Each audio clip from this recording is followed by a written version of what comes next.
எல்லாருக்கும் வணக்கம். இன்றைக்கி நம்ம ஹிந்தி சென்டென்ஸை தமிழ் இங்கிலீஷ் தான் பார்க்க போகிறோம். வாங்க.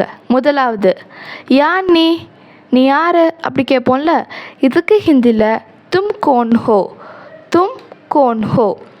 இதில் ஒரு கண்டிஷன் இருக்குது. தும்முன்னு ஸ்டார்ட் ஆச்சுன்னா ஹோவில் தான் எண்ட் ஆகணும். கோன்னா யாருன்னு அர்த்தம். அடுத்தது, இதுவே இப்போ ரெஸ்பெக்டாக சொல்லும்போது ஆப் கோன் ஹே, ஆப் கோன் ஹே. ஆப்னா நீங்கள், கோன்னா யாருன்னு அர்த்தம்.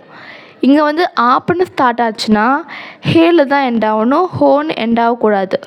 அடுத்தது, நீங்கள் எல்லோரும் எங்கே இருக்கீங்க அப்படி கேட்போம்ல, இதுக்கு ஹிந்தியில் ஆப் சப் கஹான் ஹே, ஆப் சப் கஹான் ஹே. ஆப்னா நீங்கள், சப்னா எல்லாரும், கஹானா எங்கேன்னு அர்த்தம். அடுத்தது, நீங்கள் எல்லோரும் யார் அப்படி கேட்போம்ல, இதுக்கு ஹிந்தியில் ஆப் சப் கோன் ஹே, ஆப் சப் கோன் ஹே.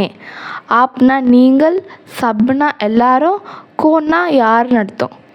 இந்த வீடியோ உங்களுக்கு பிடிச்சிருந்தா லைக் பண்ணுங்கள், ஷேர் பண்ணுங்கள், கமெண்ட் பண்ணுங்கள். கூடவே சப்ஸ்கிரைப் பண்ணிவிடுங்க. தேங்க்யூ.